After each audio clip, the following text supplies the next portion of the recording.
Good morning, Nigeria. It is a lovely morning here in the nation's capital city following torrential rainfalls which happened last night, making the entire environment chilly. This is Daybreak on Trust TV, and of course it promises to be a very educative and enlightening episode. I am Sagir Ibrahim.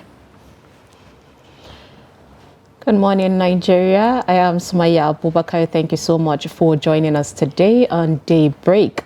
As Sagir said, it promises, of course, to be really interesting. So make sure you stay with us all through this morning. Good morning, Sagir. Good morning, Sumaya. So how are you? How are you enjoying the rain? Well, I was caught up in it yesterday. So that's I don't want to narrate my experience, but then, well, here I am this morning. Yes. The question of whether I had a good night is something we'll discuss later. Okay. Okay, so let's now move to the headlines. 3 contracts FG awarded for 459 billion, 18 days to inauguration. Okay, we have Spain earmarks 2.2 billion euro to tackle scourge. And also court to deliver judgment in FG suit against ASU on May 30th. Now the news in details. Barely 18 days to the end of President Muhammadu Buhari's regime, the federal government has approved 459 billion naira in contracts to consultant firms. The Punch had earlier reported that the Minister of Transportation, Muazu Sambo, and his counterpart in the Ministry of Agriculture and Rural Development, Muhammad Abubakar, while defending the spending on Wednesday, said the government is continuous and their regime is yet to be over. However, our correspondent in this report critically highlights the contract that gulped the 459 billion naira the beneficiary ministries and the companies contracted. The Ministry of Transportation, which includes the Nigerian port authorities, the contract involves the construction and supply of customized fire service search and rescue vans for the extrication of accident victims at the cost of 510,934,600 naira in Rivers Port, Port Harcourt, Lagos Port Complex, Tin Can Island Port and Marina Headquarters in Lagos State. Procurement of rolling stock operation and maintenance equipment for the Kano Maradi standard gauge rail line at the cost of 984,722,392 dollars. Construction, of course, of 192 flats for personnel of the National Drugs Law Enforcement Agency at a total cost of 5,157,265,770 naira. Speaking on the contract, the Transport Minister said the construction of the fire service surge and rescue vans was awarded to All Works Commercial Company Limited with a completion period of 9 months. Also, Spain's cabinet on Thursday approved measures worth more than 2 billion euros to alleviate the impact of a prolonged drought that has hit its key agricultural sector. The country's water reserves are on average below 50% of capacity, while levels have fallen to roughly 25% in the 2 worst hit areas, Andalusia in the south and Catalonia in the northeast. The bulk of the money, 1.4 billion euros, equivalent to $1.5 billion, will be earmarked to build new infrastructure, such as desalination plants, to boost the amount of available water, the government said in a statement. Another 784 million euros will be used to help farmers and ranchers cope with the lack of precipitation, which has decimated crops and driven up the cost of livestock feed. The announcement of the aid package comes ahead of regional and local elections on May 28 and what promises to be closely fought national elections at the end of the year. Socialist Prime Minister Pedro Sanchez's government has already urged Brussels to activate the bloc's agriculture crisis reserve to help farmers cope with the exceptional drought. The lack of rainfall has been catastrophic for the agriculture sector in Spain, which is the world's biggest exporter of olive oil and the European Union's biggest producer of fruit and vegetables. Spain has recorded its driest start of the year since such records began in 1961, with the country receiving less than half the normal amount of rain during the first 4 months of 2023, according to National Weather Agency, AMET.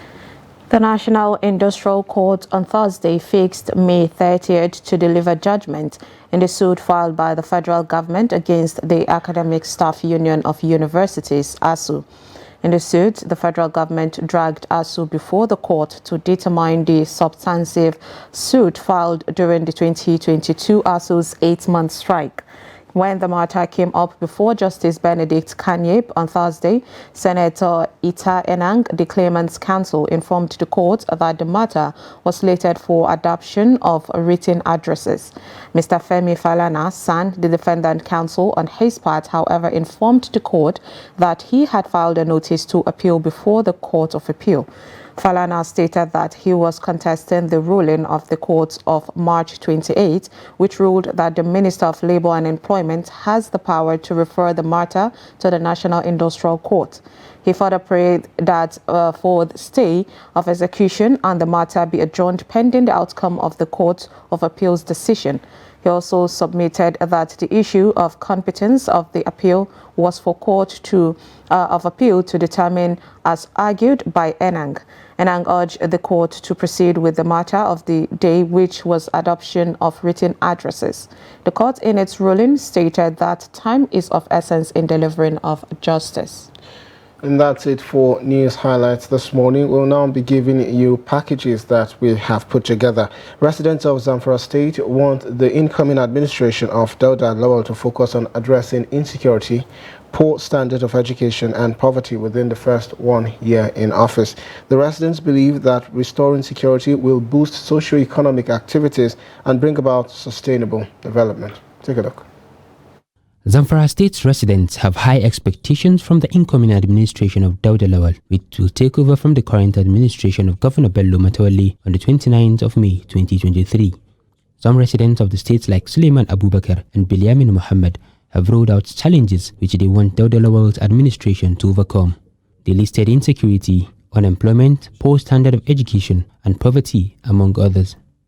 We have some of our people were chased from their town because of insecurity. Some were killed, some were raped, some were kidnapped, some spent more than 5-6 months in bandit captivity. So we want the state incoming government to focus on this main issue, that is security challenge. The residents are of the opinion that if employment is tackled, it will go a long way to reduce crimes and criminalities. Therefore, they employ the incoming administration of Dauda Lawal to make concerted efforts to provide job opportunities for the teeming unemployed youths. Bilyamin Muhammad, who graduated in 2017 and has since completed his 1-year mandatory national youth service but has not found any job yet, is calling on Zamfara State Governor-elect to look into the plight of the unemployed youths in the state. We need the state government to focus more on education and poverty alleviation and joblessness to the youth now. Let's say we have about 500,000 youths that are employed in the state. No job, and most of them are educated. Not to say they are not educated, they are educated, but they don't have jobs. The state government cannot offer jobs. I think the previous government is only does not employ people. The incumbent state governor, Bello Matawalle, lost the 2023 governorship polls to the PDP candidate Dauda Lawal, who the residents now expect to proffer solutions to their problems. The Nasarawa State's Command of the Nigerian Security and Civil Defense Corps has arrested 2 suspects for allegedly committing armed robbery and rape in different parts of the state. Public Relations Officer of the command, Jerry Victor, made this known while parading the suspects at the command headquarters in Lafia. Abubakar Abdullahi sent in the report as presented from our studio. Parading the suspect, Public Relations Officer of the Nasarawa State Command, Jerry Victor, said the armed robbery suspect, Isiaka Ibrahim, is a member of 4 syndicates terrorizing the state, especially around Karu local government area. He said Nemesis caught up with the suspects when the command succeeded in tracking a phone stolen by the syndicate along Maraba in Karu local government area. The NSCDC Public Relations Officer explained that the suspect, an indigent of Goza in Borno State, has confessed to committing different crimes and serving different jail terms in the country. And of course, he has said everything that we need to know. And he has given us a lot of information that is helping the Corps to make sure that we get to the root of this matter. But as it is, we are handing him over to the Department of State Services for them to continue with the same investigation and possible prosecution. The other suspect, Shagari Musa, was arrested by the NSCDC command for attempting to rape a 2-year-old girl in Nasarawa Egon local government area. Always telling the general public to be wary of the environment they are in. It is uncalled for, especially for the case of rape. It is uncalled for this kind of thing to be happening in our society. The PRO said the armed robbery suspect will be handed over to DSS for further investigation, while the rape suspect will be prosecuted before the court by the command. The command called on the public to always assist security agencies with information that would aid their job of fighting crime and criminality in the society. Moving on to other stories now. Although Yakubu Fanami passed away on January 25, 2017, while attempting to stop a female suicide bomber from entering a mosque in Kaleri, Borno State, his memory lives on. His mother and close acquaintances share their experiences of Yakubu's life and how his brave actions impacted his community, and how his memory continues to inspire hope and resilience in the face of adversity. Take a look.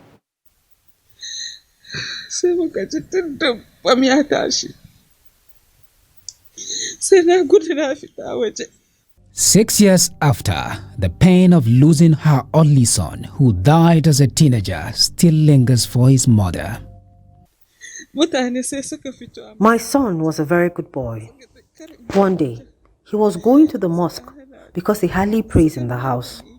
On his way to pray, a congregational morning prayer, the blast engulfed him. I will continue remembering him and praying for him. When Yakubu, my son, was alive, he used to help me a lot even as a student. Yakubu Fanami was a student in SS1 at Darussalam Islamic Academy in Maiduguri. His director speaks on Yakubu's character and academic performance during his time at the academy. Late Yakubu Fanami was an average student actually, very jovial and friendly, and very punctual, and always at the forefront of sport activities in the school. He was like a normal child, a happy child.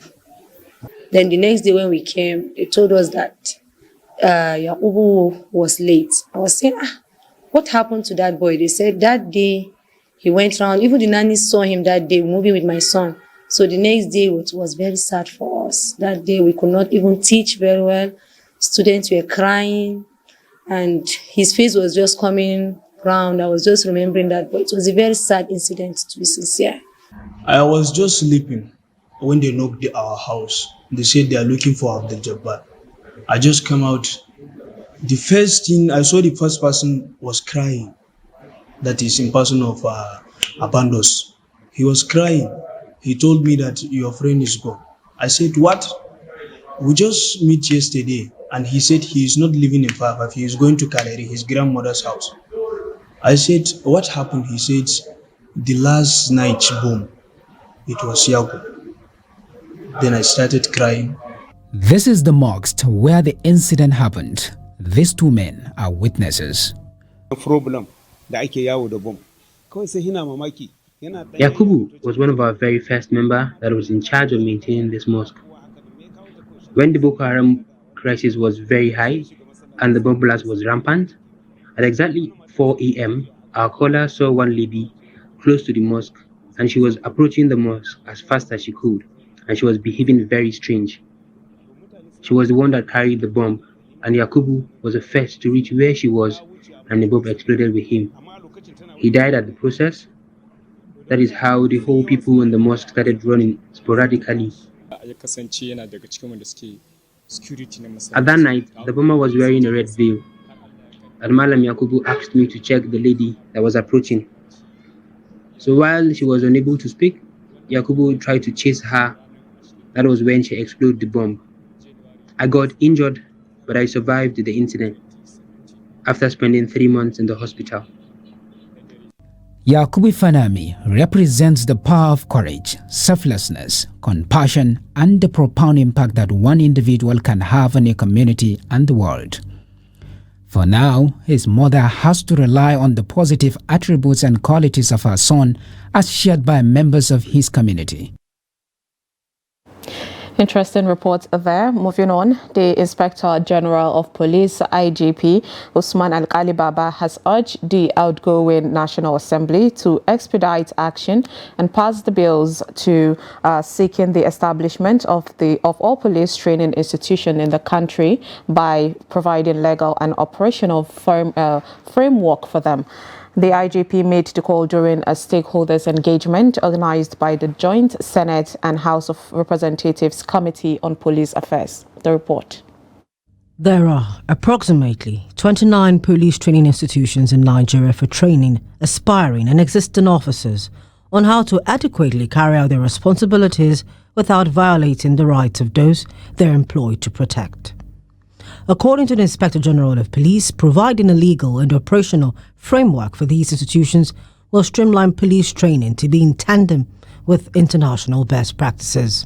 While humbly calling on the support of the distinguished members of these hallowed chambers for the expeditious passage of this bill, it is our strong belief that the passage of this bill will engender a new era of modernized training and retraining of personnel of the Nigeria Police Force and other agencies that will also greatly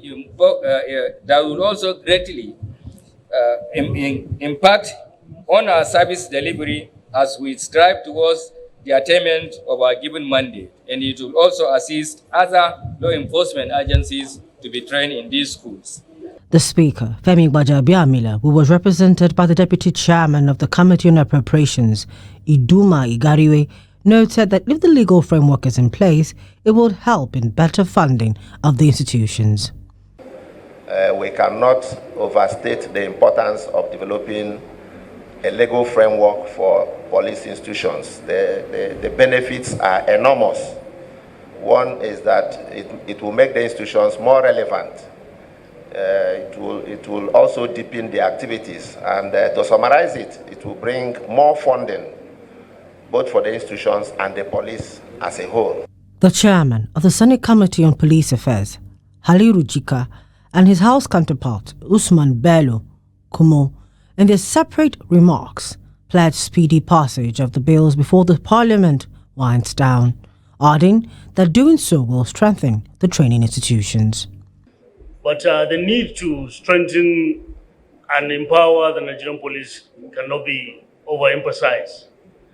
Why? Because, as you see us today, which we're receiving the executive version of these bills, we already have private senators and members' bill that is similar to this. So that is why this is the beauty of the legislature. This is a bicameral legislature. There's the House of Representatives and the Senate are discharging the same function. Bill is aimed at providing legislation for all colleges and police institutions. You are all aware that from time immemorial, our pioneer schools in the police and colleges have been graduating students, but without a legislation. I think it is right time, as we are moving forward, to enhance, develop, and come up with reforms. The bills currently before the Parliament are products of the Police Reforms Committee, domiciled in the office of the Chief of Staff to the President. The reforms are an essential part of the operations of the police. And that's the much we can take for news packages. We'll now be going on a short break, and when we return, we'll be serving you the headlines of National Daily. Stay with us.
tribal or regional.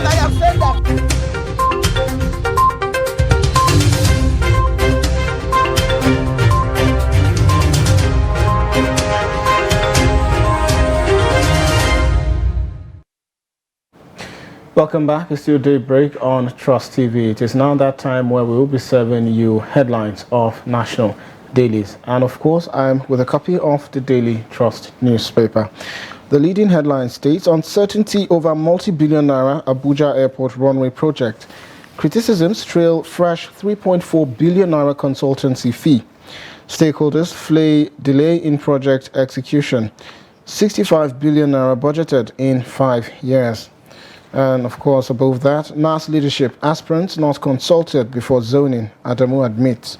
Dangote refinery to cut fuel import, evils of subsidy shortly, according to Pengasson. And the tribunal adjourns Atiku APM's motions to May 18. And that's it for the front page of the Daily Trust newspaper. Okay, we move now to the Punch. Today starts from the top there. It says Buhari, Osibajo governors get 651 million naira hardship allowance. We have debt servicing hits $112 million monthly, says CBN. Atiku relieves PDP's glorious days, says PDP moving backwards. And the headline there says, National Assembly leadership, APC moves to pacify aggrieved aspirants. Rider there said, stop agitations, party will revisit zoning formula, Adamu begs aspirant. Below that, there's a pictorial of customs, says sack of military uniforms. At the bottom, we have a federal government sends foodstuff to Sudan for stranded Nigerians. Lagos, naked man found dead inside a car. And Fasoranti marks 97th birthday, laments Nigerians' woes. Now, these are some of the stories on Punch today. May 29 inauguration. I didn't lose February 25th election, according to Atiku. This is the major story on the News Direct. Storms court with Dokpesi, Babangida, Secondus, others. 6 live broadcast of proceedings. Court adjourns to May 18th, Thursday. And at the top of the page, Access Bank expands global footprint with launch of French subsidiary. Decongesting prisons, feeding 75,507 inmates gulps 22.44 billion, according to the federal government. Nimasa fight against piracy. We have a role to play. That's according to the Chief Justice of Nigeria. And beside the pictorial, River Lake dredging. Oshibajo urges communities to cooperate with Imo government Navy for execution. EKEDC expresses concerns over cash flow challenges in power sector. And also, FGN Securities most rewarding Naira-dominated investment, and that's according to the Debt Management Office. And that's it for the front page of the Nigerian News Direct. I'll move to the Nation's newspaper today. It says, free Kanu as parting gift. Ohaneze tells Buhari. President Tinubu, others celebrate Fasoranti. We have 75,000 inmates feed with 22.4 billion naira annually, said federal government. The non-oil exports proceeds to attract rebates, says CBN. There's Wike, Makinde and others shown party with Atiku PDP leaders. Headline there says, APC chairman to aggrieved lawmakers, hold your fire. And there is, of course, a matter of the zoning of the National Assembly. Top post not final. Yari, Kalu, Musa take protest to Secretariat, and Umahi issues will be resolved amicably. That's at the bottom says, live telecast motion for hearing on Thursday as federal government versus ASU court to rule on May 30th. Now, these are some of the stories on the Nations. And atop the Vanguard newspaper, Angola overtakes Nigeria as top African crude oil producer. Consumers raise concerns as fruit sellers use chemical for ripening. Also, detention. I'm scared Kanu may die in DSS custody, according to his counsel, Ozekome. Military onslaught. Panic as fleeing terrorists approach Benin Gwari. Also, Oguta Orashi river dredging. Game changer for Imo and Africa, according to the Vice President. And for the lead story on the Vanguard, Senate presidency, Northern senators threaten revolt over zoning template. Be bold, reject Tinubu's anointed candidates, senators tell APC NWC. Hold your fire, will ensure justice, Adamu tells Kalu, Yari, Musa, Izunaso, others. North Central APC insists on speakership. Party will revisit zoning formula, according to Umahi. Says one can't be asked to be patriotic if intentionally excluded. And below the pictorial, presidential poll, Quarter Jones Atiku's petition till May 18. Ex-VP storms court for hearing of his petition against Tinubu. Also, our expelled suspended members acting APC script, says Labour Party. Interesting. Also, particulars of Kogi, Bayelsa, Imo governorship candidates out today, according to INEC. And we also see FG votes 2.4 billion for Moshood Abiola Stadium High Performance Center. You can catch that story on the sports page on page 30. And that's it for the Vanguard newspaper this morning. Okay, we'll move to Blueprint. Today's headline there says PDP governors said fourth reception our party receding since 2014 as Atiku laments, charges members to buckle up, reclaim position, and Wiki Makinde Autumn Shun event. Says about the 10th National Assembly, the leadership there, that we never had enough consultations on Akpabio, Abbas and others, says APC. Aggrieved senators elect threaten to decide fate of party's choice at inauguration, and party will become history if not is urged out, says Yari. Uzokalu demands justice for Southeast. At the bottom there, we have Kanu release Supreme Court to hear federal government's appeal on September 14. Ozehome begs for bail. Goba polls INEC to publish names of Kogi Imo Bayelsa candidates today. Nigeria's oil production falls below 1 million mark. 45% of children in Kanu have no birth registration, says UNICEF. You find this, of course, on page 5. And we have Magashi, Irabo, others to grace a launch of Idache's trilogies on Saturday. These are some of the stories on Blueprint today. And for the business day, Nollywood bets on popularity to attract more investors. And beside that, the Buhari Legacy Series, Economic Scorecard, Obasanjo, Jonathan outperformed Buhari. Quite an interesting headline there. Catch that on page 30 of the Business Day newspaper. Tinubu to file response to Atiku's live broadcast motion on Monday. Also, Angola overtakes Nigeria as oil output hits 7-month low. Can NNPCL really become Africa's Aramio? Great question. You want to know the answer? Turn to page 2 of the Business Day newspaper. Soami completes acquisition of Ardova, pays Otedola $19 million.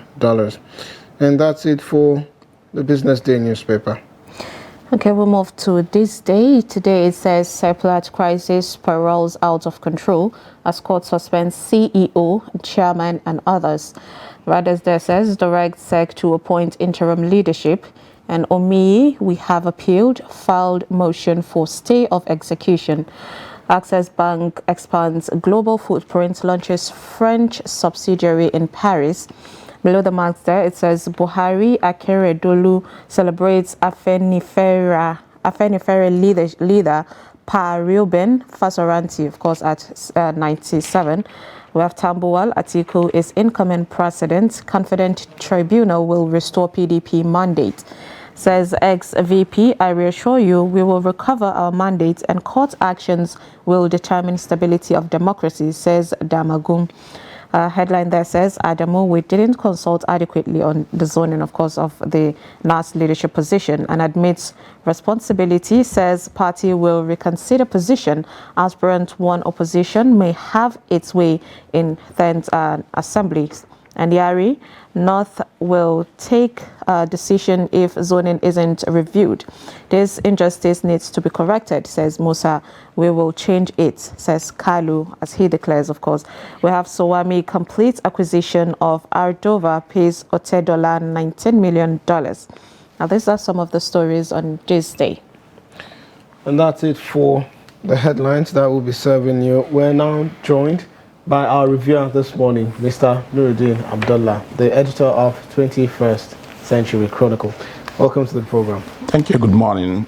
Yes, Good morning. Let's start with the headline of the Daily Trust, a very glaring headline on the uncertainty over the multi-billion naira Abuja Airport runway project. 65 billion naira budgeted in 5 years and 3.4 billion fresh consultancy fee. And then still, some would say nothing to show for it, or nothing significant rather. Yeah, yes, it is not surprising.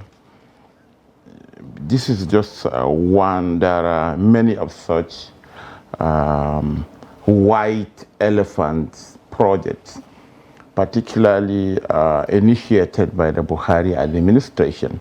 But unfortunately, the aviation sector seems to have carved a niche for itself, in executing these white elephant projects. 3.5 billion for consultancy, eating away, with nothing to show. Based on the story, he said that it was just last year that a land was being allocated for the project by the FCT, whereas in the last 6 years, the federal government, through the Ministry of Aviation, has been voting money for the same project. So here's a kicker. Daily Trust reports that in 2017, 10 billion was voted for the project, and in 2018, 8 billion was proposed, while 13 billion was voted for the project in 2019 and 14 billion in 2021. And since then, nothing has been done on the project until last year, when the Federal Capital Territory allocated land for the construction of the second runway. So where did all this money go? They are just budgeted funds, not necessarily, to be fair to the aviation minister, not necessarily released. We have to find out the level of release. Unlike other countries, not all budgets are released. How much has been released by the Accountant General Office? But what is certain is that the consultancy money, it's huge. Largest chunk of it must have been released and consumed. This is not the only Sirika's albatross, to use that word. Where is the Nigerian Air? Well, the federal government said when is it coming out? Said before May 29. Okay, who knows? Maybe the president, who is now treating a toothache in London, may fly the Nigeria from... That's a conversation we should have on that day, of course. Let's focus on the one we have now. Who knows? Maybe it's a surprise. He may fly Nigeria back to the country. Who knows? Because they are still saying before 29 May, less than about 2 weeks now. I think the Nigerian president has been the only patronizer of the Nigeria Airways for the past 7 years. So when will common Nigerians like myself, yourself, and other Nigerians be able to patronize the Nigeria Airways? Anyways, back to... So that is it. It's unfortunate, actually. It's unfortunate. You remember, Jonathan administration has started this airport facilities transformation. We saw what they started in Kano, Abuja, Lagos, MM2, Enugu, even Port Harcourt. And to be fair to the present administration, they continued, because mostly it was project being handled by the Chinese. But this second runway was initiated by this government. Lot of budgetary allocations, lot of 3.5 billion consultancy fee. Remember, it's the same thing if you look at the Nigerian Airways. We spent so much. We went to, which country was it, Dubai or the United States, to even that very funny design of even the brand of the branding of the aircraft, where people here in this office can do better. You understand? The road show, the consultancy and whatever. So it's what they normally say is just job for the boys. They know that this thing will not fly. They can't do it. But let's pay the consultancy fee. Let's get this, let's grab and go. That's it. Okay. It's most unfortunate. So seeing situations, of course, like this, where we know that a lot of projects have been, abandoned, it would get started and it would be abandoned because there is no continuous in government. And people are lamenting about this lack of continuity, in government. So already, we're speculating that at least a chunk of this 3-point-something billion has been released. So instead of it being wasted, would it be advisable, like for this incoming government, this incoming administration, should continue this project, or should it be something that should be put on hold first until necessary things? Because a lot of things we don't know if 65 billion has been released. It's budgeted. And a lot of things could go on the ground. We were promised transparency, but there's a little of it. So what's your take on that? Just like the airport, the second runway of the Abuja airport, like the Nigerian Air, look at the Mambila. And even the Zungeru. Zungeru was almost more than 80% completed by the Jonathan administration through the Chinese Zenith Nexim Bank, just like they did the Kaduna Abuja Railway. You understand? Some days ago, I don't think he has been released yet, a former minister in the Buhari's government, a prime minister, is been detained by EFCC. 22 billion. Over 22 billion. For what? Consultancy and whatnot. Over Mambila and Zungeru. You remember Mambila project, the biggest power project that would have reshaped the Nigerian electricity ecosystem. The last report we read about Mambila, even the land has not been cleared, but consultancy fees have been budgeted, released, and paid for, and siphoned. And a minister is being questioned over the same thing. So that's what may likely happen to the second Abuja runway. Maybe the Nigerian Air. Because I don't think the incoming administration will just look the other way. Nigeria will ask questions. Okay, how can you be budgeting money for 6 years consecutively without anything on ground? Not even land allocation. How serious is that government or that ministry?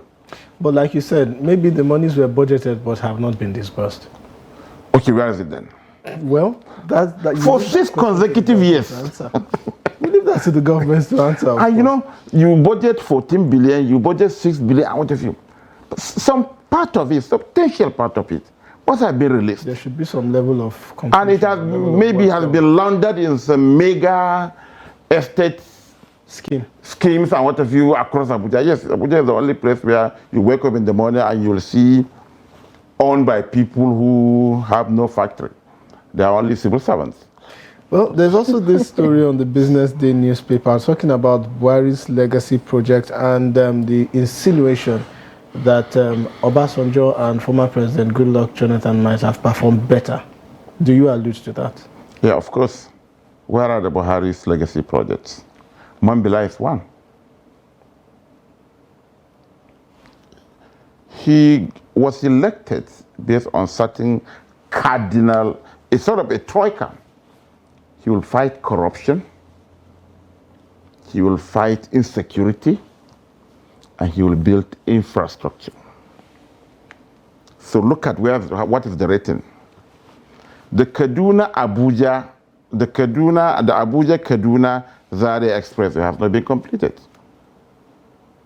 I don't think the federal government can be able to complete Kaduna Zaria Kano. The Minister of Works, Fashola, is saying 15th of May. It's impossible. I followed the road last week. It's impossible. Maybe if they jack it up, maybe by the end of the administration. But Kaduna, Abuja, maybe next year or even the next 2 years. What if you? That is one. Where are we on Mambila? Nothing. But civil servants and other public officials are eating from it. So it has become a cake that they will be eating from it gradually. Yeah, we will demand for 10 billion. They will release 1 billion or 1.5, and it will be pocketed. A minister is being detained over the same issue. Look at even Zungeru. Zungeru was substantially completed by the Jonathan administration. 8 years after it has not been inaugurated. Last week, I saw the Minister of Power, the National Assembly, that they are going to privatize the water field. Substantially completed. Where is the Kashimbila project? I'm saying all this because look at the power disaster facing the country. Look at power sector. When Buhari came in 2015, what was the megawatt? At that time, we were talking about the GENCOs are generating, but the TCN cannot transmit, let alone distribute. But now, we even recorded instances where the GENCOs record 0 generation. So are we moving forward or moving backwards? Insecurity, corruption.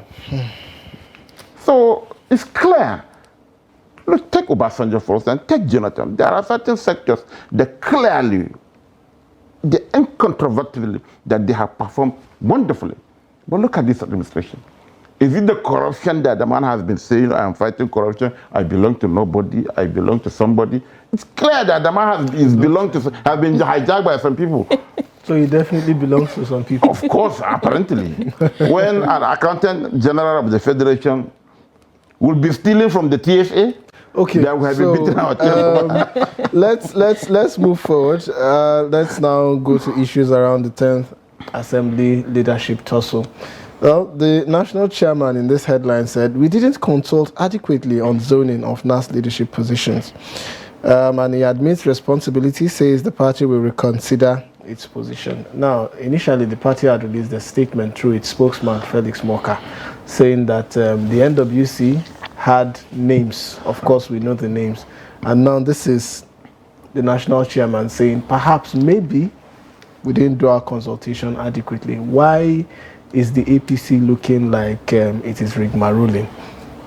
It's unfortunate because Abdullah Adamu is a seasoned and veteran politician. But the ruling party under him, is not getting, it is not being managed. It is not benefiting from his own experience as a politician, you understand. I see a problem for the ruling party. It seems that they don't learn from the experience. And very surprising because it is Tinubu. Buhari, I can understand. Really? What happened in 20 years is everything goes. 2015. You want to be holy. I don't have an anointed candidate. I want to feel blah, blah, blah. Until the day he has written, he has convoked the National Assembly, I have forgotten. Until the day the National Assembly will convoke. And he called for a meeting. And what happened? You saw how Saraki Dogara emerged. I see a repeat of that. But I'm surprised because Tinubu is an experienced politician. So you expect him to take Exactly. And why the rush? Why the rush? Look at it, he's now confessing. When they mentioned this, I think we have more than 3 weeks. The National Assembly may be convened maybe 10 days or so after Tinubu takes over. Why the rush? And unfortunately, again, they are repeating. The ruling party under Abdullah Adamu is trying to repeat what they did ahead of the PDP APC primaries. You remember, the party has an anointed candidate. Yes, the anointed candidate controversy. But what happened to him? He came number 5, right? That may repeat itself because apparently there was no wider consultations. You can't just impose. There are senators and National Assembly members who were elected equally. So imposing an unpopular candidate on the 2 chambers of the National Assembly is of no benefit to even the president. You need somebody that may control these people, When you talk to them, whatever you want, you go through him, you get it. But when you bring somebody that his colleagues don't respect, we'll experience what we have in 1999. In 4 years, we had Chuba Okadibo, Enwere, Anyim, what do you call him? The other guys, you understand? So, consultation is key. And look at even the major candidates of the ruling party. I saw a cartoon yesterday, I don't want to mention it. They all have one thing in common. and I don't want to mention it. Okay, so you mentioned that Abdullah Adamu is, has experience, but a lot of people say, some members, let's say in APC, are saying that him, being the leader, the chairman of APC, is actually bringing division in the party. And also, let's put the fact that the president-elect is not in the country right now. He made the decision about Akpabio before leaving the country. So maybe a lot of these are coming in after him, and there is nobody to sit and talk to these people. Don't you think it would escalate before he gets back into the country, though? Apparently. And, it's very unlike Tinubu. The way they handle the anointment, endorsement, something. Very unlike him. Like, I think he's a very experienced politician. Look at how he managed his campaign. The Milocan things, how he came to the national, how he came to the Eagle Square. There was an anointed candidate. He bulldozed his way, and he won the election despite all apparent obstacles put in place by even his own party and the person he is trying to succeed. But the way he is doing this thing, it shouldn't be. You can't just bulldoze your way. We should learn from experience. And again, there is a very thin margin between the ruling party and the other opposition parties. APC has how many senators? 56 or 57? Out of 109. Out of the 360 House of Reps members we have, the ruling party controls only 170 or thereabout. Over 280 are new members. Because of the level of the true ones in the National Assembly, are new members. So you have to look around. There are people that you need to pacify. It is not too big. Professor Rajo, okay, please, because of this, we are giving you this, please step down for this. It's give and take. But you just can't say, okay, you can go to hell. What will happen at the chambers? Nobody will control it that day. The moment there is another candidate after Akpabio, then there will be election, and nobody will decide the next. Same thing with the House of Reps members. We have Betara, who is from the same state like the vice president elect. Okay. But the fact remains that yes, he has the right to aspire. Already, we have the speaker, the incumbent speaker, come from the same state, the same geopolitical list with the vice president. So Betara is not breaking any rule. What you need to do is to pacify him. Settle him with, maybe let him be the member of he controls the appropriation, leave him in his own appropriation. Same thing with Yari. Yari is a former governor. He knows party politics more than anything. He chaired the Nigerian Governors Forum for 4 years. He's a very powerful former governor. He's outside power now, but he's still control, and maybe he has a very big watches. Call them, assuage them, But you can't just sit down there. They said that there was one meeting that, the president was even shutting down some people. So, you shouldn't start that way. Because if you have a chaotic National Assembly, there is nothing he can do. So we hope that by the time he returns from the oversight, you said, I read that he moved out of the country because of distraction. Distraction is part of politics.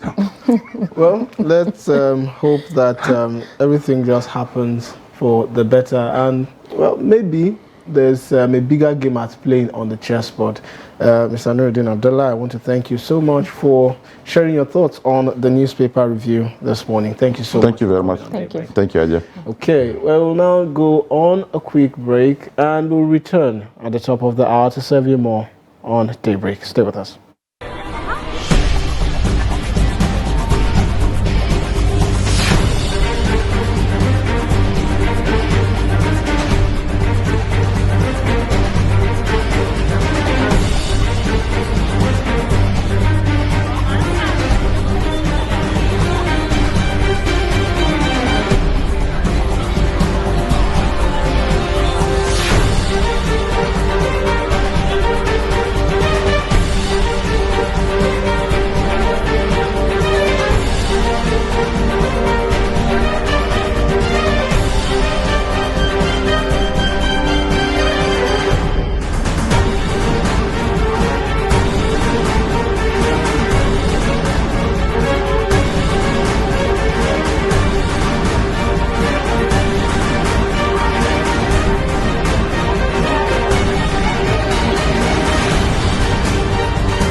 documenting the Nigerian story.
Good morning, Nigeria. Welcome to Daybreak Extra.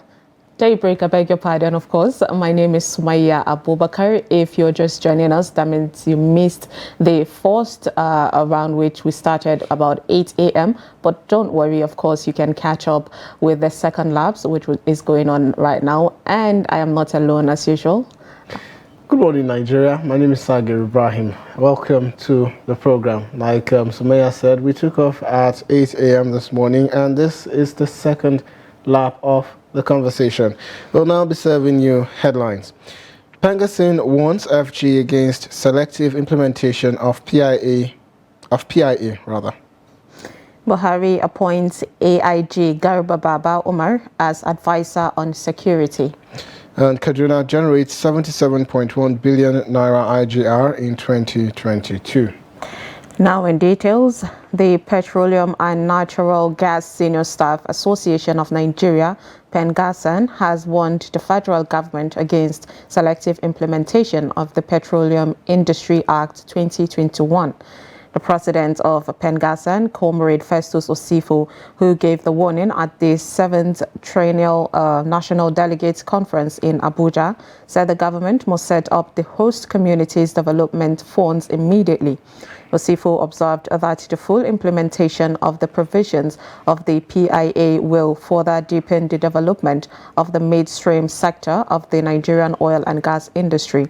He therefore urged the incoming government to aggressively implement the act for the benefits of the country. Comrade Osifo, who expressed satisfaction at the ongoing rehabilitation of Nigeria's 3 refineries, commended the group CEO of NNPC Limited, Mele Kyari, for the bold steps towards a workable approach to bringing back on stream the ailing refineries. The PENGASAN president, who expressed dissatisfaction over Nigeria's rising debt level, said the 77 trillion naira debt stock was acceptable. He stated that while the oil workers were not against the government taking loans, he stressed that borrowed funds should not be used for consumption, but rather channeled productive ventures and infrastructure development. Commenting on the crisis in the health sector, Comrade Osifo urged the National Assembly to initiate laws that will criminalize the use of public funds by political and public office holders to procure medical treatment abroad.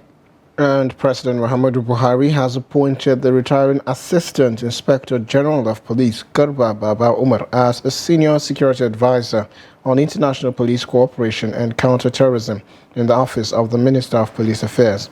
The Senior Special Assistant on Media and Publicity, Malam Garba Shehu, in a statement on Thursday, said the appointment was to enable Nigeria keep the important position and make way for him to complete his nationally beneficial tenure as an executive member of the International Police Organization, Interpol. He said in approving his appointment, President Buhari took note of a precedent in which a former executive member, AIG Kamal Zubair, retired, was retained in service by the federal government of Nigeria after retirement in 2018. The presidential spokesman added that President Buhari also took note of the fact that during his tenure as a member of the executive committee, AIG Umar assisted Nigeria in many ways, with the hope that in the remaining 1 year, he will even do more in securing equipment for crimes, border management and counter-terrorism for the country, and in helping to get more Nigerians into important positions in the Interpol. Shehu said AIG Umar's tenure at the Interpol would end in November 2024, and his new appointment as Senior Security Advisor took effect from 16th of May 2023. The Kaduna State government has generated 77.1 billion naira as internally generated revenue in 2022 against the 88.5 billion naira budgeted. This was announced in Kaduna on Wednesday at the presentation of Citizens Accountability Report on the implementation of Kaduna State 2022 budget. The Executive Director, Skills Future Nigeria, Mr. Bolaji Osho, who presented the report, described the achievement as commendable considering the cash crunch that characterized the 2022 fiscal year in the state. He attributed the 87.1% performance to the consolidation of the state government's aggressive IGR drive across major sectors of the economy. The CAR identified the critical source of tax revenue for the state as personal taxes, which recorded 144.8% performance during the period under review. The report further showed that the government spent 254.9 billion naira out of the 309.9 billion naira budgeted for 2022, representing 82.2% performance, leaving a variance of 55 billion naira. The recurrent revenue made up of government share of Federation allocation accounts and internally generated revenue was 150.3 billion naira as against 157.7 billion naira, representing 95.3% performance with a variance of 7.5 billion naira. Earlier, the Permanent Secretary, Ministry for Finance, Malam Muhammad Sanusi, explained that the presentation of the car was in line with the government's drive for transparency and accountability. And moving on to news packages. Now, residents of Zamfara State want the incoming administration of Dauda Lawal to focus on addressing insecurity, poor standard of education, and security within the first 1 year of office. The residents believe that restoring security will boost socio-economic activities and bring about sustainable development. Zamfara State's residents have high expectations from the incoming administration of Dauda Lawal, which will take over from the current administration of Governor Bello Matawalle on the 29th of May 2023. Some residents of the states like Suleiman Abubakar and Bilyamin Muhammad have rolled out challenges which they want Dauda Lawal's administration to overcome. They listed insecurity, unemployment, poor standard of education, and poverty, among others. We have some of our people were chased from their town because of insecurity. Some were killed, some were raped, some were kidnapped, some spent more than 5-6 months in bandit captivity. So we want the state incoming government to focus on this main issue, that is security challenge. The residents are of the opinion that if employment is tackled, it will go a long way to reduce crimes and criminalities. Therefore, they employ the incoming administration of Dauda Lawal to make concerted efforts to provide job opportunities for the teeming unemployed youths. Bilyamin Muhammad, who graduated in 2017 and has since completed his 1-year mandatory national youth service but has not found any job yet, is calling on Zamfara State Governor-elect to look into the plight of the unemployed youths in the state.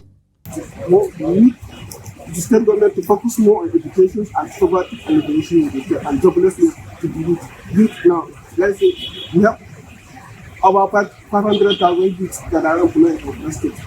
No job, and most of them are educated. Not to say they are not educated, they are educated, but they don't have jobs. The state government cannot offer jobs. I think the previous government is only does not employ people.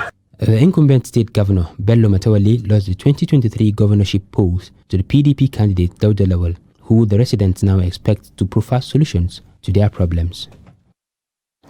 Moving on to the next package, the Nasarawa State Command of the Nigeria Security and Civil Defense Corps has arrested 2 suspects for allegedly committing armed robbery and rape in different parts of the state.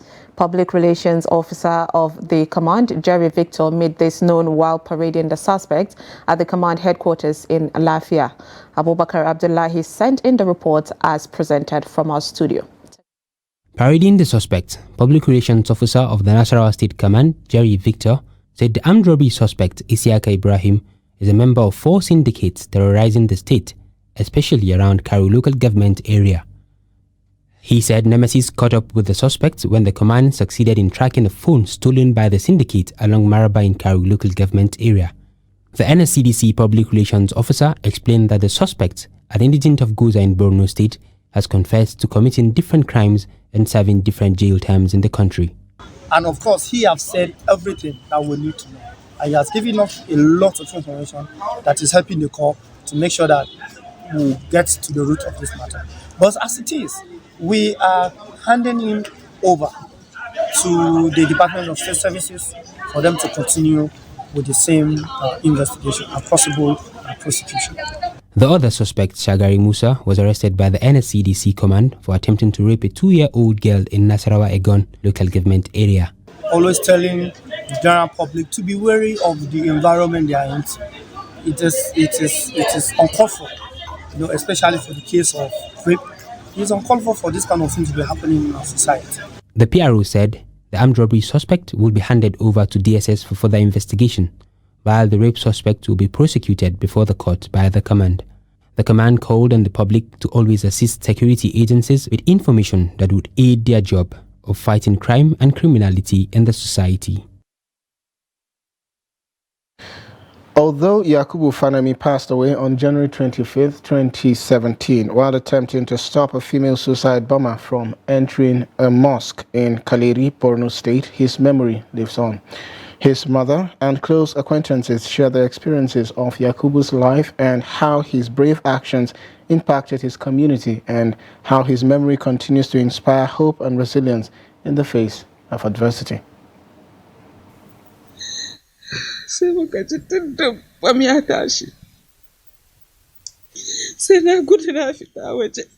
6 years after, the pain of losing her only son, who died as a teenager, still lingers for his mother. My son was a very good boy. One day, he was going to the mosque because he hardly prays in the house. On his way to pray, a congregational morning prayer, the blast engulfed him. I will continue remembering him and praying for him. When Yakubu, my son, was alive, he used to help me a lot even as a student. Yakubu Fanami was a student in SS1 at Darussalam Islamic Academy in Maiduguri. His director speaks on Yakubu's character and academic performance during his time at the academy. Late Yakubu Fanami was an average student actually, very jovial and friendly, and very punctual, and always at the forefront of sport activities in the school. He was like a normal child, a happy child.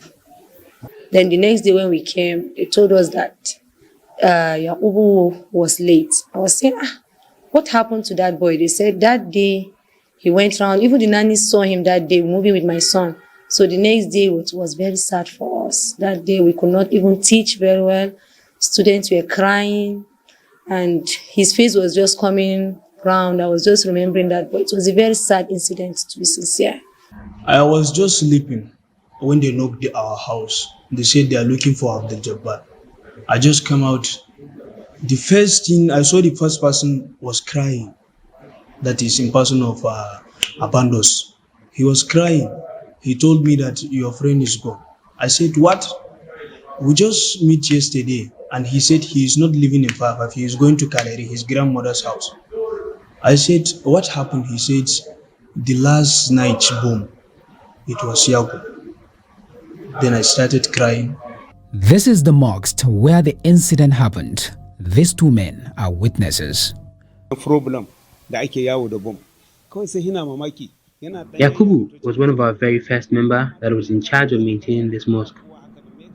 When the Boko Haram crisis was very high and the bomb blast was rampant, at exactly 4 a.m., our caller saw one lady close to the mosque and she was approaching the mosque as fast as she could, and she was behaving very strange.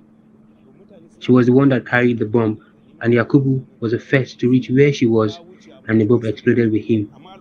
He died at the process. That is how the whole people in the mosque started running sporadically.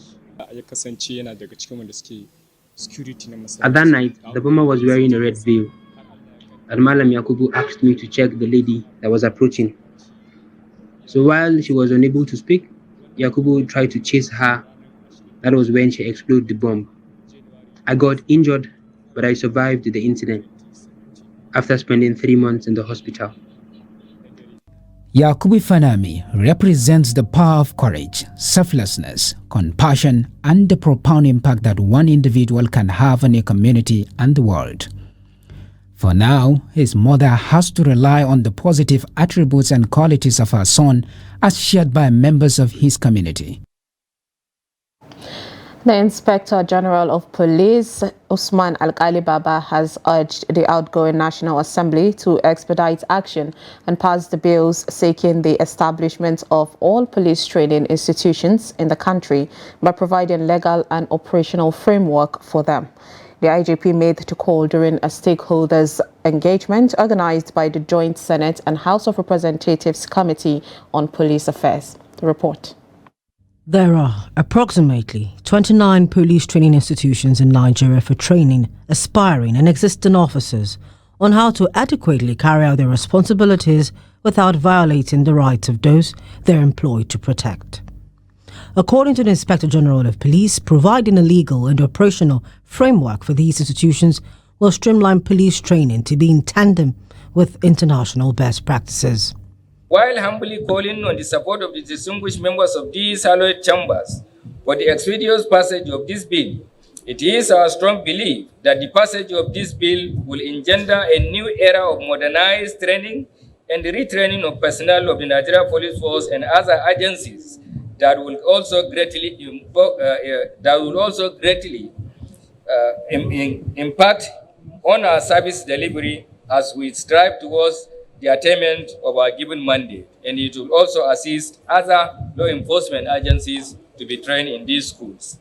The Speaker, Femi Gbajabiamila, who was represented by the Deputy Chairman of the Committee on Appropriations, Iduma Igariwe, noted that if the legal framework is in place, it will help in better funding of the institutions. We cannot overstate the importance of developing a legal framework for police institutions. The benefits are enormous. One is that it will make the institutions more relevant.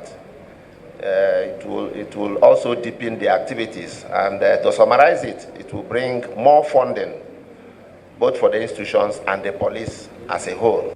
The chairman of the Senate Committee on Police Affairs, Haliru Jika, and his House counterpart, Usman Bello Kumo, in their separate remarks, pledged speedy passage of the bills before the Parliament winds down, adding that doing so will strengthen the training institutions. But the need to strengthen and empower the Nigerian police cannot be overemphasized.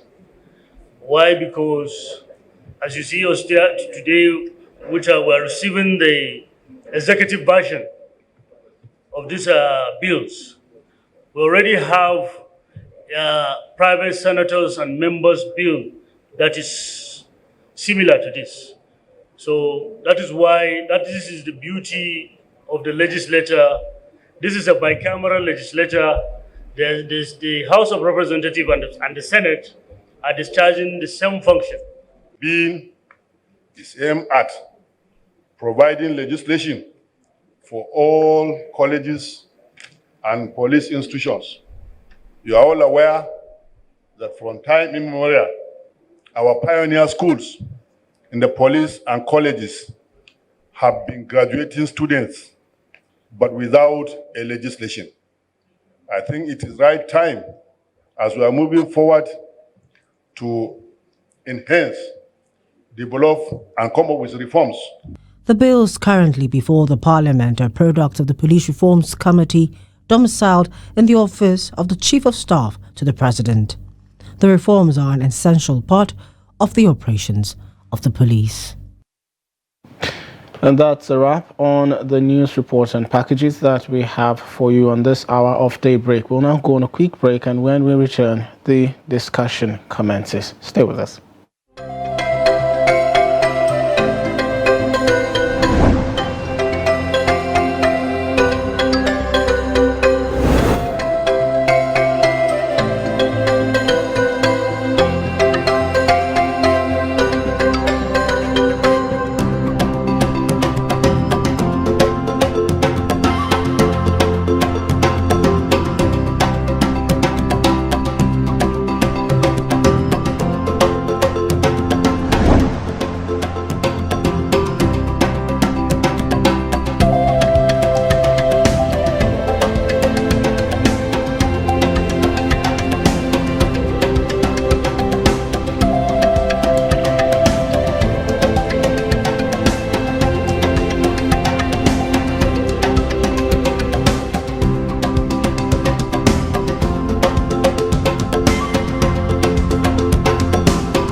Welcome back. President Muhammadu Buhari has asked the Senate to approve a new loan request of $800 million, which he said would be sourced from the World Bank. The president's letter said the fresh $800 million loan would be used to scale up the National Social Safety Net program to assist poor and vulnerable Nigerians in coping with the cost of meeting basic needs. The president stated that the funds, when approved, will be sent to the bank accounts of the identified beneficiaries. He also said the Federal Executive Council has approved his request for obtaining the loan, noting that he is waiting for the approval of the Senate before going ahead with processing of the loan. The Minister of Finance and National Planning, Zainab Ahmed, announced in April that the federal government would secure an $800 million World Bank loan to be disbursed to about 50 million vulnerable Nigerians for use, which it expects to cushion the effect of the fuel subsidy removal. This effect of fuel subsidy removal is targeted at around 10 million households as part of its subsidy palliative measures. She said the disbursement is in anticipation of the planned removal regime in June. This is coming at a time Nigeria's debt profile has hit 77 trillion naira, prompting the International Monetary Fund, IMF, to warn the country against obtaining more foreign loans. The Debt Management Office also had recently announced that the debt profile of Nigeria as of December 31st rose to 46.25 trillion, or $100.3 billion. The DMO, while giving this breakdown, stated that there was an increase of over 7 trillion from what the country owed in 2021. Now, we have with us in the studio Mr. Obinnaya C. Uruakpa, a public affairs analyst, and also Hamzat Law, the founder of Follow the Money program, and also the chief executive of Connected Development, joining us virtually to discuss these issues. Welcome to the program, gentlemen. Thank you, Sergey. Yes, so what's your assessment of the state of Nigeria's economy, and how do you think the government's plan to obtain this new tranche of $800 million loan will impact on it? Forgive me, my first statement might sound a little challenging for anyone listening this morning, so I'm not going to be sounding very optimistic. The Nigerian economy, you can say, it's on life support. Because the data is not helpful at all, whether it's from the World Bank, IMF, or from what we can see, or from the misery index that we are experiencing. It's not very, very encouraging. And if you look at the data you just reeled out, this is also from government sources, so it's not from any opposition party. We're talking about the Debt Management Office here. Now, maybe I will also add to your data to say that the head of the Debt Management Office himself, addressing the retreat of the incoming senators and members of the House of Reps, National Assembly members, said that we do not have room for extra borrowing. I mean, the director of the Budget Office. We do not have room for extra borrowing because our debt to GDP ratio is not looking very good, and the data is there for us to see. And the smartest thing we can do now as a business development service provider and as someone who plays in that ecosystem, one of the things you teach MSMEs, micro, small and medium enterprises, or anyone running a business, is that if you find yourself in a financial hole, stop digging. Stop digging. Tell yourself the truth. If you need to sell off anything, but stop digging. What we have seen is that in 2015, both the debt owed by the states, which was just over $3 trillion, and that of the federal government was over, just above 7 trillion. So both of them put together was about $10 billion owed by Nigeria. But between 2015 and October 2022, according to the Debt Management Office, we have had an increase in external debt of about 288.6%, meaning that we have hit $40.6 billion in debt.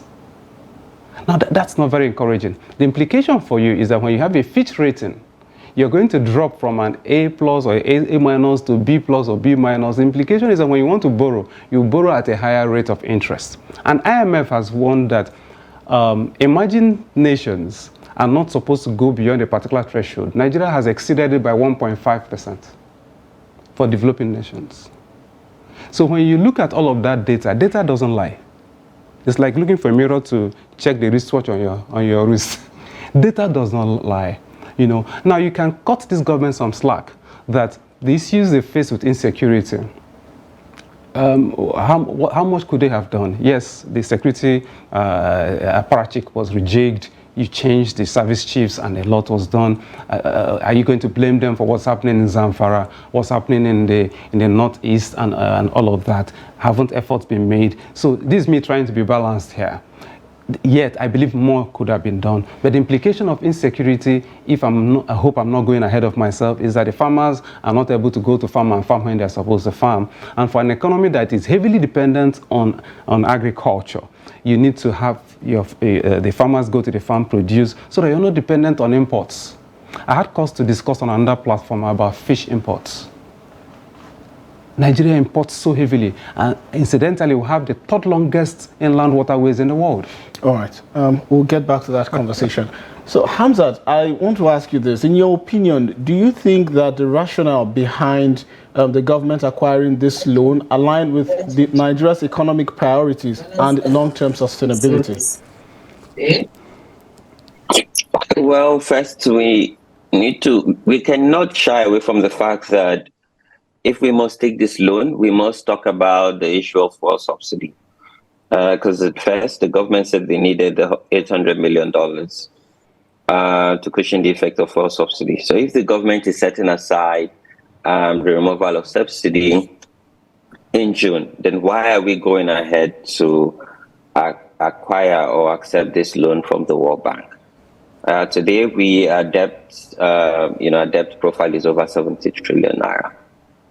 That's very high, and unprecedented. So for me, I think we need to have a more robust debate, and particularly the government needs to come clear that if we're taking this money for palliative or for the conditional cash transfer scheme, are we still going ahead to removing fuel subsidy? Because if you look at the Petroleum Industry Act, and even if you look at 2023 budget appropriation, it says by the end of June, we're going to, stop for subsidizing PMS. And I think this is really important because when you look at how much we expend every day, over 50 billion naira subsidizing poor, and we all know that we're subsidizing rich people, not the poor. So if government is saying that the impact of removing fuel subsidy would impact the poor and increase inflation, particularly transportation costs, then we can have the debate about how we can ensure that this money or this loan from the World Bank is judiciously used. But if we're not removing fuel subsidy, then I beg to differ why we need to go and collect more loan. And mind you, if we remove fuel subsidy, we're going to have savings from subsidy. So again, it means that we necessarily do not have to continue to collect loan from multilaterals or international institutions like the World Bank. All right. So, Mr. Obinaya, do you foresee, because earlier you spoke about the implication on the country's credit rating, but however, is there foreseeable impact on Nigeria's foreign investment? Definitely. We're depleting, and thanks for that question, my brother. That's very, very critical. We're depleting our foreign reserves. And that didn't need to happen because, like my brother Hamzat has said, we're not just borrowing from one source, we're borrowing from multilateral agencies, World Bank, IMF, everybody that's available to give us loans. That's what has happened. And we're also borrowing from nations, China, France, just name them. The danger there is that you're toying with your sovereignty because it's also an image issue. You are campaigning to become a member of the Security Council of the United Nations. Now, what qualifies you to be there? It's about what would qualify you as a student of international relations is that you are financially buoyant, able to feed your people, you live better, and you're able to, like America, play the policeman of the world. So in spite of what we usually say that even America is in debt to China and a few countries, Please go check the debt to revenue ratio of America. It's grossly very low. And then look at the Human Development Index of America compared to ours. And then just last night on the network news, what did I hear? That Angola has overtaken Nigeria as the highest producer of crude. Now, what are the implications? Yes, I try to balance my discussions usually like this to say that the issue of oil theft in the Niger Delta has also contributed to us not being able to meet our OPEC quota. And to the extent that we do not meet our OPEC quota, which is 1.8 million barrels per day, we are not able to earn as much as we should earn. But again, even if you sold the 1.8 million barrels per day, believing that the oil theft is reduced, yet you still have what we call double jeopardy, what fella will call double wahala for dead body. What is the implication? Sir, as long as you're selling cheap crude and you are importing refined crude, and then the exchange rate of naira to the dollar keeps increasing, we're almost hitting how much? 740 in the parallel market, and let's stop deceiving ourselves saying that you have the official window. What do you mean by official window? And then again, you're confusing the market by having multiple exchange rates. You have 740 in the parallel market, what we call the black market. Then you say you have 400 and something. You're just, like Hamza said, feeding some fat cows. Because someone like Sanusi Lamido Sanusi once said, sits in a garden and can make almost double what he collected from the official window by just round-tripping the dollar. So we need to actually come to the table and tell ourselves, the Yorubas will tell you in a proverb, when two siblings walk into a room like this and come out smiling, they have lied to each other. And like Hamza said, we need to have a discussion on this issue. And I like the fact that he's in civil society. Rafsanjani pointed out, if you were bold enough, and I like what the president did, he was man enough to tell to his subordinates that if a new government is coming on board, why do you want to discuss issue of subsidy? Allow the new government to deal with it. And then if you have suspended the removal of subsidy, according to Rafsanjani, CISLAC, if you have suspended the removal of subsidy, then why the hurry to go collect it, as I said, 16 days? It's 15 days to the end of this administration. So why do you want to drink Panadol on another person's headache? Allow the new government to manage the issues, because they're the ones that will manage the issue. If you're going to remove it in June, let them deal with it. It's a new government. So this is my position. This is Project Nigeria. Every one of us has a stake in it. It's not only the people who have put there. We are the ones that pay tax and pay them their salaries that have a right to what happens to us. If this government has done 8 years, what I would recommend is that she has done well enough to the extent she has done, to the extent of their capacity to deal. Yeah? 3 things this government came in to do: security, anti-corruption, what else? Economy. We're not going to stay here to start analyzing what they have done. They have done well. To the extent they have the capacity to deal. Allow 15 days to pass and allow the new government to come on board and deal with these issues so that we don't keep having this tension to the last minute. Now, you're having contracts being approved a few days at a time. You have 24.something billion in the digital economy and what's that ministry? For internet access to where? Economy. Well, maybe they're trying to deliver the dividends of democracy to Nigerians in the few days that they have left. No, it's okay. Government is a continuum. Okay. But the sudden acceleration of approvals and so on is giving people concern. You have 109 billion for some other thing I heard the other day and so on. I'm not in government. I don't know what's going on inside there. But as a participant in Project Nigeria, don't I also have a right, don't you also have a right to say you had 7 and 6, almost 9 or 11 months to deal with all of this? What is that urgency in 15 days to go that we cannot say, okay, put these things in the handover notes, let the new government read it. Let us have town hall meetings like Minister of Information we usually would do, and let's discuss and say, okay, let's even do a SWOT. Strengths, weaknesses, opportunities, and threats for this economy called Nigerian economy. What are our strengths? We have 774 local government areas. Go to Smedan. I keep saying it like a broken record. There's a document that is sitting there. It's called One Local Government, One Product. It was initiated by Dupe Adelaja several years ago. Go and read it. That document says that every local government area has at least one commodity that she has comparative economic advantage on. Whether it is Denkeli, potato, Irish or sweet, or whether it is palm oil from Cross River or Akwa Ibom or from Gopala, or whether it is gari from my village in Ibego, Amise, in Abia State, or whether it is onions from Sokoto. As I speak, India had to pause the export of onions at some point because they had to look at it and say, the more we export, the more we hurt our local economy. So are there some things that people need out there? Are you get what I'm saying? You are doing Africa Continental Free Trade Area, where we are the leader and Ghana took the headquarters. And we came in like number 30-something in signing and then domesticate. We have over 250 agreements signed out there that we have not domesticated. It's a lot of issues that I try not to get into adding to the misery index of Nigerians listening to us discuss this. But to be a little optimistic, sir, forgive me to use African proverb, I agree with my grandmother. The dog said that those who have yam don't know how to eat it. Because the dog, as a carnivore, has to struggle to kill and eat. But the goat just sits down and eats the goat. Is it that the barber does not know how to cut hair or that the clipper is blunt? Is it that Nigeria is really poor or that the managers of Nigerian economy need to actually answer some questions?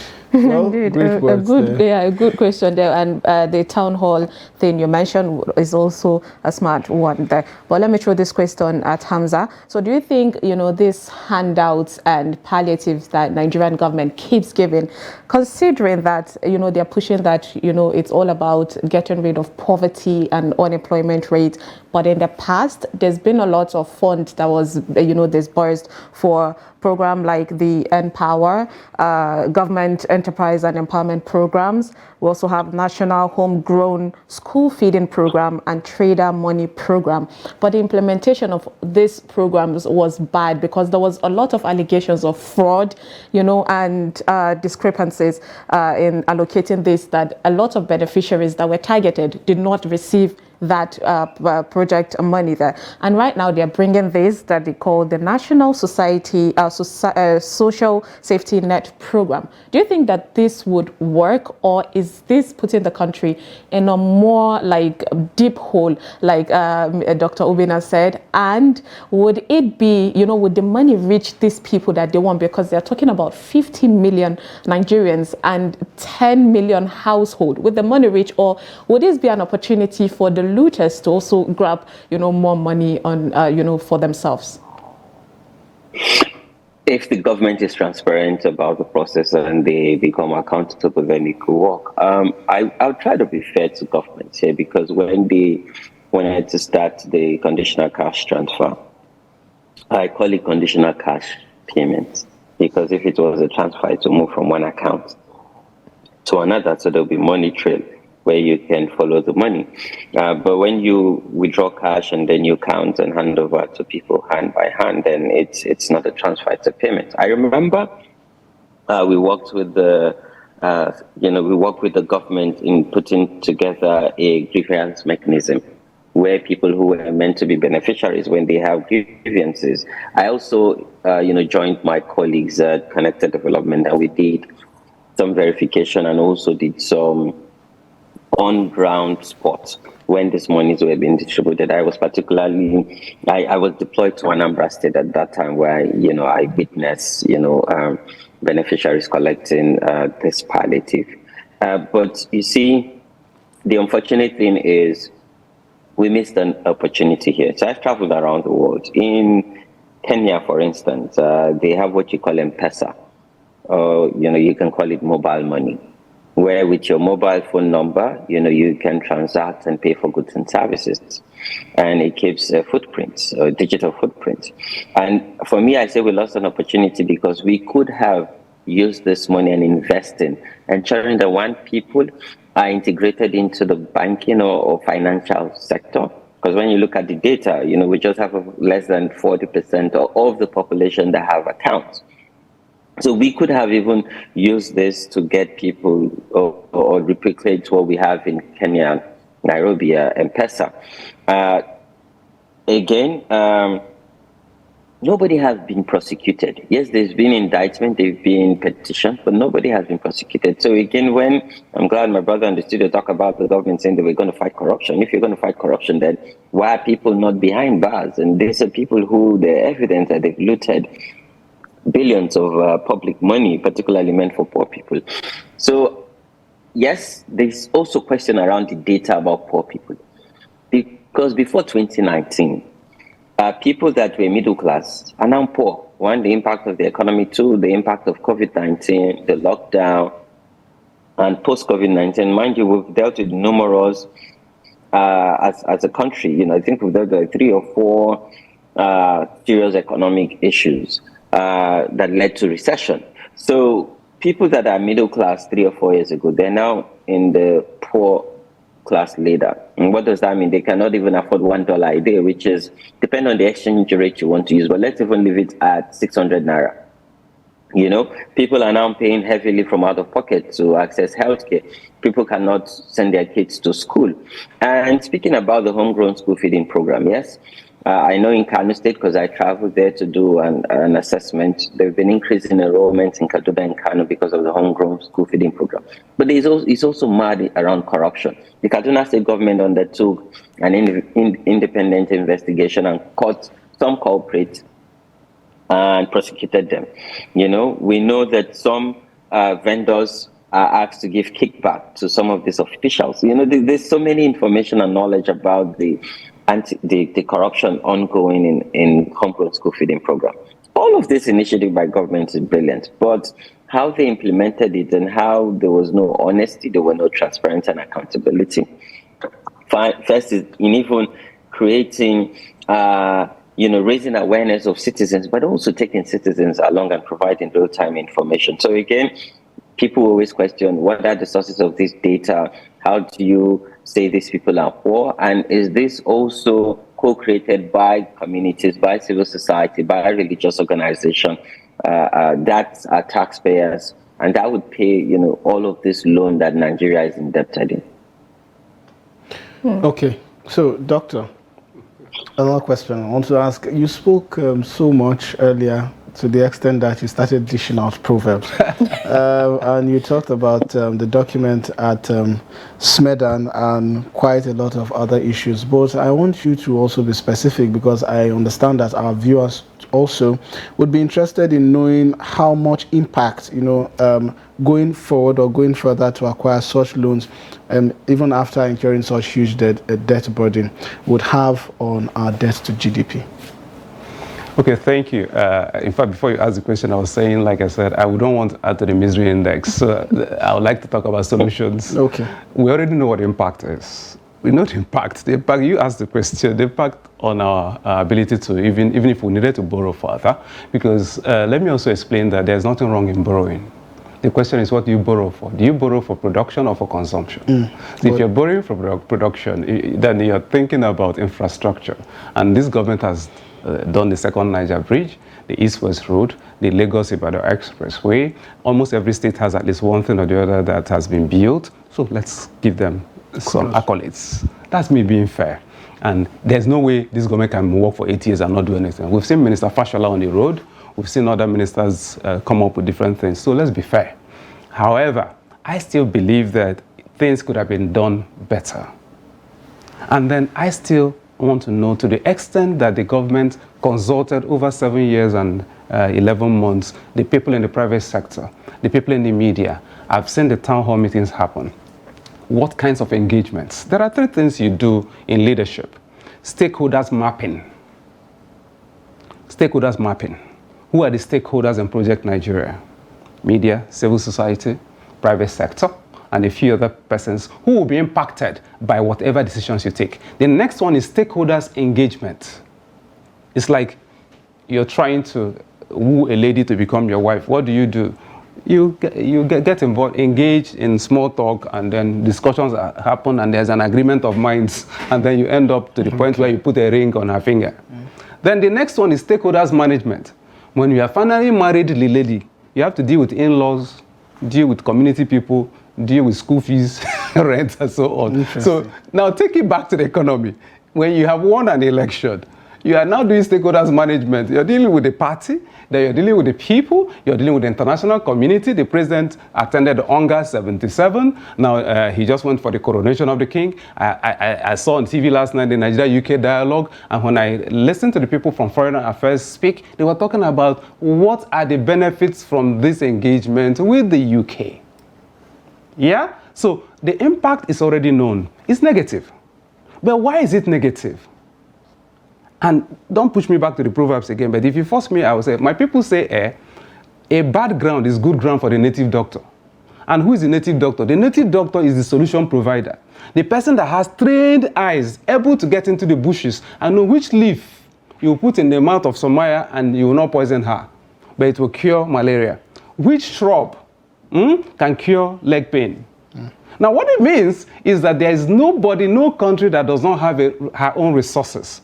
Now, Donald Trump kept saying, America first. What was America first? At the point you faced a China, a galloping China that's coming at you, you needed to look inward so that you're not at the mercy of having China as a factory of the world. And when COVID happened, it hit everyone that we were all producing in China. So everybody needed to look inwards. So rather than drinking custard, why don't you drink akamu? Or is the maize no longer growing in Gombe?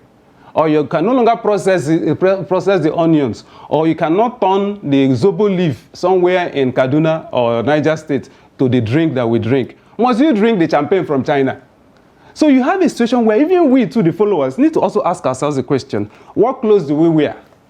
There's a reason why I'm dressed the way I'm dressed. It's cultural. I'm leaving for Rwanda to speak at the Africa Soft Power Project Summit.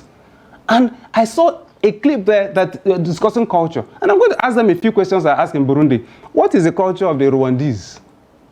And just leadership. They've said you do not put state of origin or religion on any form in Rwanda. See, a simple decision by Rwanda because of their experience. We also had the same experience with the Civil War. So if you look at our economy, really, if you look at what Michael Okpara did in East Central State, just to answer you how we can deal with this issue. One morning, Michael Okpara woke up and the security man said, sir, someone is blocking our gate. I said, okay, why is he blocking the gate? And Michael Okpara, being a leader, did not send police to arrest the man and lock him up in DSS. He called the man and said, okay, sir, what's the issue? He said, sir, I'm a farmer, a poultry farmer. As I speak to you, because of the policy of the Central Bank of Nigeria, in not giving enough time, as much as, yes, they've given some years to say, okay, everybody get accounts and all of that. Why don't we have accounts open? You have coppers, 600,000 coppers mobilized every year. In 4 batches. I work with the NYSC. I can tell you authoritatively. Why can't those core members commit class suicide, come down from their high halls, degrees all over the place? That's all we do, pack certificates. Come down and engage the old woman in the village and open an account for her in the nearest bank. So why do we have less than 40% of our people outside the financial system? Let's not go there. So let's stay exactly on what I told you. If you look at what we are not doing, Michael Okpara did it several years ago, ma. It is called the farm settlement system. That's why you have Umudike, where you have the university now. So he called the man and said, okay, what is the issue? And the man said, sir, he said we should go and do poultry. Meanwhile, like I said, the Poultry Farmers Association said that over 60% of their members lost their eggs. Because who was going to transfer money for 18 naira egg?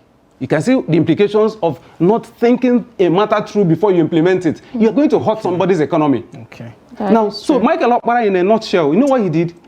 Called the man and said, okay, what is the issue? He said, sir, you say we should do poultry. We have done poultry, the eggs are here. But people are not buying eggs. Because traditionally and culturally in Igbo land, if you eat one egg, you're a thief. Culturally, an egg is tantamount to one chicken. So you had to deal with the mindset that prevented people from buying eggs.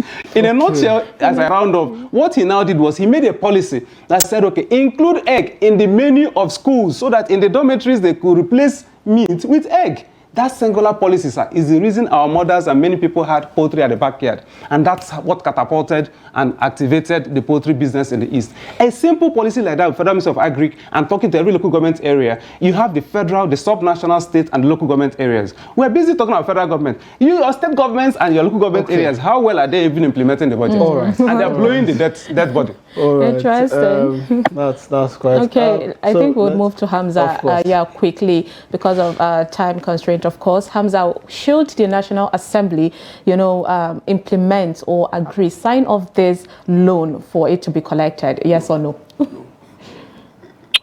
The National Assembly should call for a public hearing.